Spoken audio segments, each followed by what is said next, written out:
right there. And of course now, game 3. We've already seen the bans coming out and RRQ back to the blue side. They are very comfortable in this position and they are banning the same sort of bans. And Evos are looking to do the exact same thing that they had. So no more Selena, no more Ling, no carry, and possibly none of that Claude as well. And come on, man. I mean, this is game number 3. Let's hype it up even more for RRQ, Hoshi, and Evos Legends. All right. You know what? I'm gonna take an opposite approach to that for now because this is hyped approach. This is game 3. No team is in danger so far. So this is technically, if this was a sword fight, they're kind of just like testing the waters, feeling them out, looking at what they're doing. What are the habits? What are the moves that they're going to do? RRQ Hoshi looks like they are going to revert back to, okay, we gotta get our heads in the game here. We're gonna lock in the Claude, who's been highly contested throughout the entirety of the playoffs here. Evos Legends on the other side, they lock in the Uranus, and they're gonna pair it up with Kufra. Yeah, I mean, I'm not sure about giving that Claude away though. I mean, they had the chance to ban it, but they are looking to actually ban out the Rock instead. So this leaves this Cho to run into a Kufra. So is this advisable? And we're looking at both these win rates. Only 1% higher win rate than the Claude for that Kufra. Therefore, Kufra counter to Claude confirmed. I mean, yes, the bouncing ball doesn't allow Claude to take the battle mirror image back, which is a very, very powerful mechanic. You can get on top of him. RRQ Hoshi taking a little bit of a different approach to the draft this time. They lock in the Cho on top of the Carmilla here. They've got a flex pick in that show, which is great, and it also denies Rec to getting a strong offlaner, and a strong offlaner in general. Uranus most likely going to go into the offlane unless Evos Legends want to whip out a really weird offlaner to say, hey, let's pull this up. Oh, Natalia! Oh, okay. They are opening a really important pick right here. They are hoping to play Natalia, but RRQ knows how to play this one. So heading in towards the second phase of picks and bans. We've talked about Hylos. We've talked about Leomord. So they are trying to negate the effectiveness of this Natalia. But, hopes are high for Evos. They say, okay, this is still a very, very strong pick that we will consider. And looking at how RQ only have a couple of squishy picks here. They are forcing all these members of RQ to go a little bit more tank heavy, which is why they banned out that Grok. So that negates them even further. They're going to ban out Hylos here, aren't they? I'm thinking of the same as well. They really got to do that, or they could actually opt for something else. But this means that Evos here, they need to actually find a way to enable that. How is it that they can do just that? Yeah, you called it. And, I think a lot of it has to do with whether or not they have a tank or not. And for now, we can say for sure that Natalia has quite a number of options. They have, we have the Carmilla, not exactly the speediest girl in the world. We have the Claude as well, very susceptible to these. And now Evos, they're going to go for something very simple, very reliable. Granger, and now RRQ has to show the rest of their hand before they decide onto their final pick. Of course, I'm just really thinking about this on how they really want to, of course, get this Natalia working, and the response by RRQ is bringing that to Rizla. You cannot. No, this can't be do right. anything at all, and it's going to be Rafaela here, which can be susceptible to ganks. It can also be the one that actually keeps all these members alive. So this is pretty much genius. No! These guys are madmen to bring it through. Okay, all right. Now, I have to say I'm a little bit of a Turizla expert myself. All right. Still, I don't know if my win rate is still above 70% over 200 games. But, I will say this. That plug for yourself. Wow. Casual flex. Okay, sorry. But Turizla has an extremely powerful level 1, especially with the execution strike was able to clear out waves super quick. This forces Evos to be in an awkward position. Okay, so Uranus is going to clear waves, Turizla is going to clear waves, but Turizla is going to clear waves twice at twice the speed of Uranus. So he's always going to have first rotation. He has an ultimate that's game-changing if he lands that penalty zone on multiple targets. But more importantly, he can actually fight Uranus in the early stages of the game, just like a Cho. Now, things are getting a little bit difficult here, but of course, we are talking about how this can actually go either really well for Evos or pretty much bad. Like, they from the side of RQ, they want to force that fight to happen, and they want to take on Evos' side. So, which means they must be very, very effective in the early game to catch out all these members of RRQ, or else there's no more chance in the late game. Yeah, and this is going to be really, really interesting. I do want to see the effectiveness of this Terizla, especially against the lineup from Evos here, because I'm expecting Evos to take advantage of the fact that, yes, Terizla gets especially strong with the body of the Smith. He can 2v1, so he is not exactly the most susceptible to dives. But you have to also keep in mind that Natalia needs to find targets. Yes, LJ takes a little bit of damage there, and this is kind of what we were talking about, that Natalia is going to try and look for these smaller picks here and there, and she needs to get the ball rolling.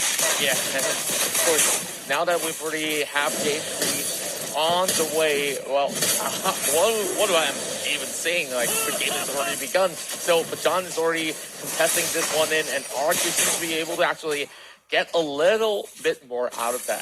Yeah, and they don't really want to play towards the blue side here, because if Terizla rotates down, it's going to be a bad, bad time. So they're going to go on the Little Wanderer on the other side of the...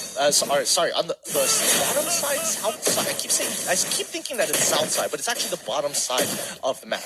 Yeah, and then now LJ gets caught up in between, and Rex is actually securing the exit. They might just actually knock him airborne, and oh my, LJ might not be able to escape. This will be the first one going up to the side of Leave of Legends, and now that is the final kill that they've been looking for. Rafaela is down, and wow, win condition they enabled. Oh no, this is not good. RRQ, I think this is the first time I've actually seen Lemon drop the ball here. Like, wait, he didn't have priority, but he should have responded at the same time. LJ gets the initial stun onto Rexy here.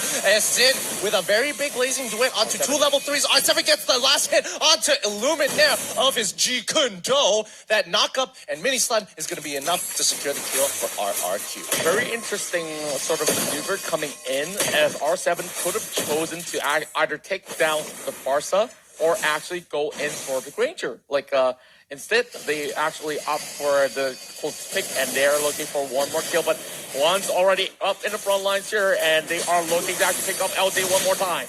Well, I mean, it is Uranus, so I don't know what they were really expecting here. Rekt comes in, gets chunked out, but again, he wants to pull attention. He's trying to show his presence on the map and tell everybody, hey, I'm still here. No. And LJ, he gets a little bit of a stun. It's still A-okay, but on the top side, Rexy putting some damage. He doesn't, keeping his eyes focused on top of him. He hides in the smoke screen. He waits for the rest of the team, and you can see Lemon, he's really caught out of position, but they don't really want to go into a 2v1 fight, especially against Terizla, who's known to go for it. Luminaire is in a lot of trouble as the blazing duet comes out through. Rexy gets a lot of damage here. Lemon, he doesn't have any of his abilities up to actually save it. Rekt is going to start cutting down the backline as they can't do anything about that. At least LJ can spellvamp his way out into safety, but really nicely done by Evos there, exploiting the very, very small weaknesses of these heroes. I wanted to watch that again, but over here, but John's looking for a pick up there, and it will be that Pirate's Rage on towards that turret, and the final blow coming out of one to secure that kill. Oh, okay. This speed is a little bit uncomfortable to me. Now, Evos is just forcing every single thing to happen, and LJ now might just be caught out. The turtle's gonna be caught and actually secures it. Juan's in the awkward position. Oh, wait, no, but he's gonna get kicked back. He purifies it as quickly as possible, and that's the third hit of the Kundo. So that means Juan is gonna be A-okay. But John coming in from downtown to make something happen. Rexy is here to secure the kill onto V. That's really, really big for him, because that was the target he was waiting to get this entire time. Now Rekt is just ripping them apart, and oh my, they absolutely tried their best. RRQ Hoshi, though they did get that turtle on their way, everyone was so out of position. Like, I'm not even sure anymore. the mobility that Evos Legends have is very, very tricky for RRQ to deal with. Yeah, and let's talk about the emblems here coming into this game, because Uranus is actually taking average, and if you look at the amount of gold he has developed off of that 3 kills, he's almost on par with Granger. Yeah, I gotta say that he's actually trying to be a hyper carry himself at this point. And he's doing a pretty good job here. I mean, oh wait, hold on. Sin's coming in with the Blazing Duet to clear the waves as quickly as possible because they don't want to lose pressure. But Rekt is there to, again, Rekt is doing the job that Lemon should be doing right now. Like, Lemon should have priority over the lane more likely than Rekt. And so far, it's just not going too well. R7 going to be the next to fall. Oh my goodness, that flame shot from Luminaire while he was inside of that Hunter's Farm, giving him the feathered airstrike. Oh, well done. Yeah, I'm looking at Evos here. They're all over the map, and they are actually making RRQ be on an array mode, where RRQ now having 2 members on the top side, they are hoping to take down this turret, but Rekt is on duty, and he's not going to allow that to happen. Absolutely. Rekt, again, is going to be the Iron Fortress of that top lane. Sin's in trouble. He takes 2 hits on the feathered airstrike, and that already puts him down to 30% of his HP. Rekt is dealing with R7 very, very well. Terizla forced to go down to the bot side. I think it's a little bit of a mistake. He should have let Terizla stay on the top side, but LJ is the next. He dodges the flame shot here. Everybody misses all their abilities. Rexy is going to be there to secure the kill. The Blazing Duet clears the waves, but it doesn't secure any kills. Rexy turns on top of Sin. Vin is able to heal up Sin enough and give him enough movement speed to secure another kill. Backline R7. This is complete madness. It's a monkey fiesta. Everyone is playing for KDA at this point. They are just going on a brawl mode, and everyone is just fighting each other all around the map and diving onto Luminaire as well. RRQ. They are actually turning things around, but Rekt is like, hey, I'm just walking in. Yeah, Rekt is still at full life. He's literally at full life. This is so uncomfortable to see as R7 is able to use the Way of the Dragon and get Bajan away just in case if anybody was there. He secures the top side of the map now, but Evos have their eyes on this turtle. Sin is on top of it, but Rexy isn't strong enough to one-shot him, but he will put enough pressure. The Blazing Duet does come out. He brings him down to 50% of his HP, but that Holy Baptism actually misses. Rexy is in a lot of trouble. He goes down, but John comes in with the Tyrant's Rage, but it's not going to be enough. The Feather Airstrike. Vin is literally negating all the damage Natalia is giving to Sin. Oh no, but John, of course, they've been toying around with members of RRQ Hoshi for long enough, and they have definitely had enough of that. And RRQ, they are a little bit more composed, and they're looking to actually pick this one up. But John hoping to actually hop off this. They are chasing right back. Tyrant's Rage on towards the wall, but don't follow up whatsoever. Here comes Sindo. He gets taken down, and it's going to be a flicker coming from the side of Finn will not be able to escape. He's going deeper to his enemy lines, and it will be a punishment. 2 for 2 trades so far. Both teams going toe to toe. Blow for this is literally Fight Club. I'm not gonna lie. We don't talk about it that often, but these guys want to get into a fist fight, and they'll do anything to win. Yeah, and of course, rule number 2: don't ever talk about the Fight Club ever again. I won't. Yeah, and of course, as for Rexy right here, he's just hoping to actually do a lot more from the top side here. Natalia, so far, so good for him. Yeah, and Rexy is really trying his best to put the pressure on the map, and yes, it is forcing Vin to stay very close and say, oh no, he gets spotted out by the heal, and now Rexy has to drop that smoke, but he gets kicked back in by R7. The Way of the Dragon catches him out, and they're making sure that Vin, unfortunately, was at the right place at the right time. Yeah, that's definitely a beautiful catch coming from RRQ Hoshi. And they have already got themselves back in the lead in terms of goal, not in terms of kill though, but Lemon will indefinitely fall right here. One time after shut down apart. LJ is coming from the side as well, but Evos, they are all over the place, and Sin is looking for those kills, and it's only going to be Rekt right in the middle of it. And I'm not sure should they even commit to this one. This is too far already. They've already lost so many structures at this point in time. The top side has still managed to be held on with the help of that Farsa, but the Farsa can't look to face check here. Turtle already been taken out by Sin. The Holy Baptism gets on top of Rex, but John secures it, and now the Feathered Airstrike bombs away as they secure a huge kill onto their primary target, Claude. Finn's gonna be dropping low, and that will be a mega kill going in for Rex. This guy, is he a tank? Is he a beast? But this guy is just ramming every unit as he can. I need to know how much gold Uranus has got this time. Because honestly, I think he's got so much gold onto him. He barely dies half the time. He's taken average, so every time he literally uses an ability on someone, he is gaining free gold. Yeah, I mean, like, this guy could definitely match up with Trump's estate right now. And, of course, Lemon's going to be right up in the front line. The money's bouncing back towards the favor of RQ Hoshi, but look at that dip of red that they had in the early phase of the game. Yeah, they gotta play this a little bit more careful for the side of Evos here. I don't think they can go into any kind of scuffle whenever they want. A lot of it has to do with the big combo from Kufra and the Farsa. If they can get that down onto multiple targets with, timely follow-ups, because even in the previous fight, that Bajan got a 3-man tyrant's rage there.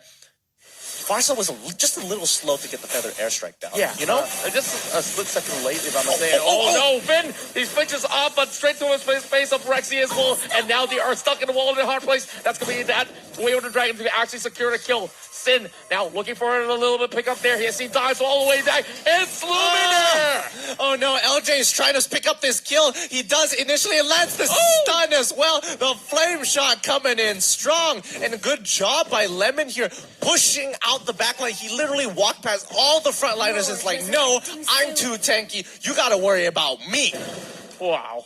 I mean, they're gonna make us lose our voice at this point. Like, these fights are never ending. It's less than 20 minutes. We've already seen more than 20 overkills. This is literally, there has been 29 kills total this game, and it's only been 11 minutes. It's rather ridiculous considering what the game was previously, where there was a very low kill count. Yeah, this is a very different tempo that they both managed to play. And of course, right now, Mike just actually meets his demise. So but tanky. 3 members, can he do it? Might just be 4 as well. But John hoping to actually secure the buff. But the rest of Evos coming right in. Rect is so tanky. The Feathered Airstrike comes on through, and they spend all that resources, and Rect is still a living man here. He's literally chasing LJ down. You don't mess with Rect, because you just got wrecked.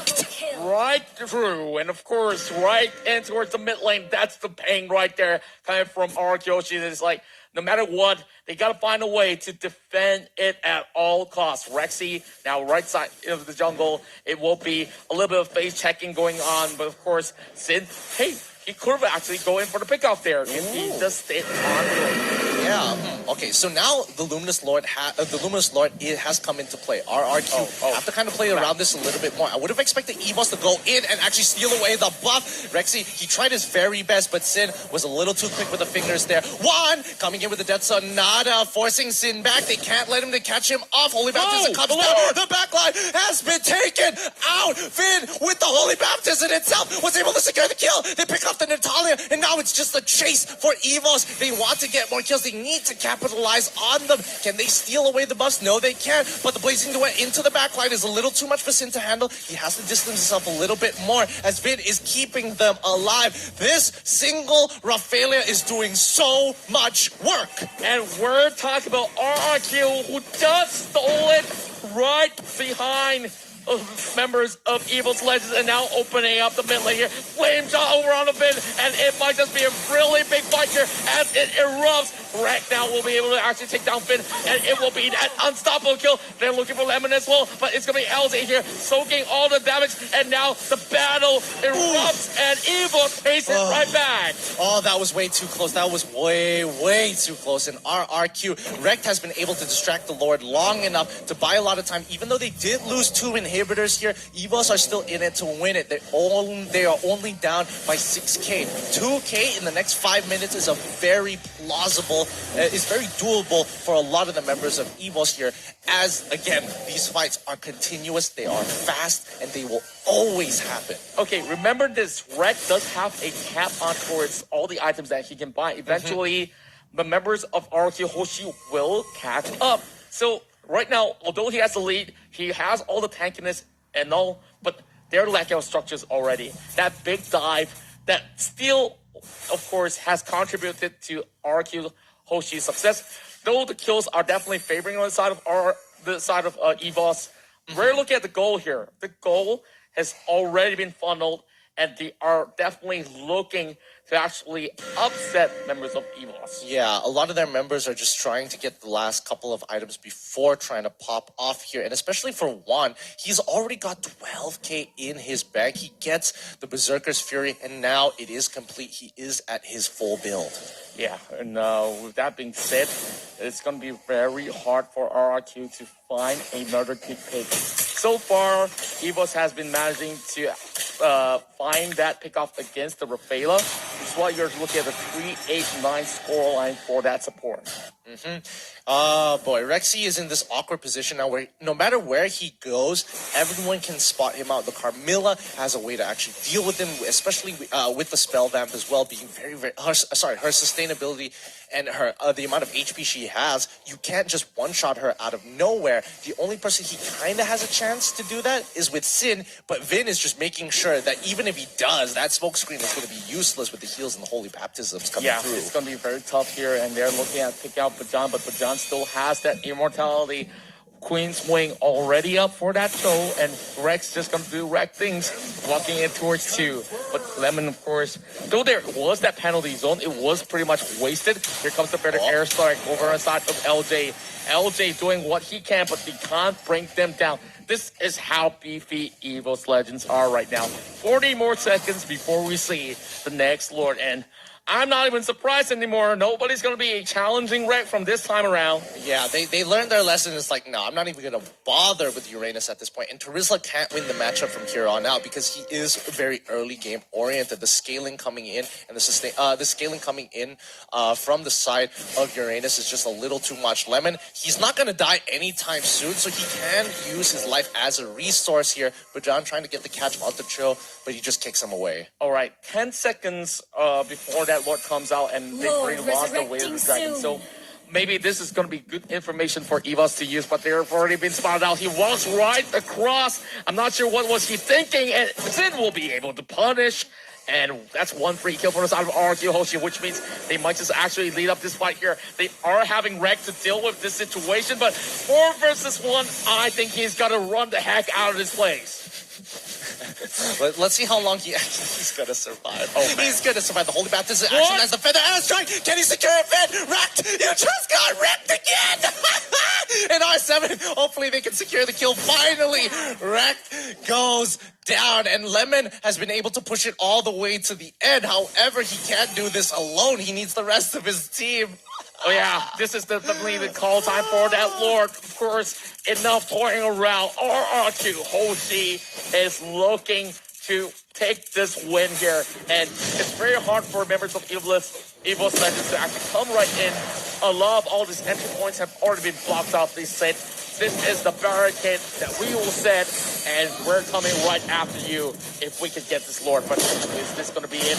Kali's on the setup here. Might just be it. Oh no, it won't be RQ Hoshi. No steals, but Bajan forced to flicker because of the holy baptism. And you know, it's such a great ultimate. A straight line guarantees, if you get hit by it, guarantees a stun. And now Lemon is going to have to 2v1 this situation, but it's against the hyper carry one. Rexy actually picks up the kill, and it's a much needed kill for Rexy as well. Yeah, the problem with Evos right now is that they have not opened up the mid lane. They are not free to roam. It's going to be very hard for them to actually go all the way out there to actually take down this Lord, which is why members of RQ Hoshi having a free escort right up the mid side. But Bajan is being pretty much cooped up. He needs to actually back the heck out of here before the rest of members of Evos gets into trouble.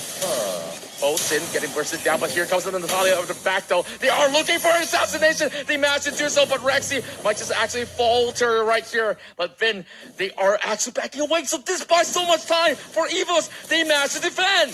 That was so worth it. I mean, you know, one kill, one slowly but surely, this Natalia has finally come online and was able to pick up a priority target, denying that Lord push at the very end there. So Evos has bought themselves another 5 more minutes. Yeah, I'm not sure how much more time can they actually go with this until they pull up the white flag, of course. And Rexy, they are playing very, very dangerously. And, you know, if Rexy falls one by one, they might crumble. Lemon might just be able to actually know where exactly the locations are. Here comes the nation. Over on the one. They get the This pick up. is huge. Oh, no. They lost their main damage dealer, and that will be the sentence being delivered. And now Bajan can only watch. The damage is gone, and Rek just hoping to actually shred what they can. But Bajan has already lost their immortality. He will not be able to escape out of this. No, this looks like it's game over for the side of Evos Legends. The death timers are going to be extremely long here. They're chasing Rexy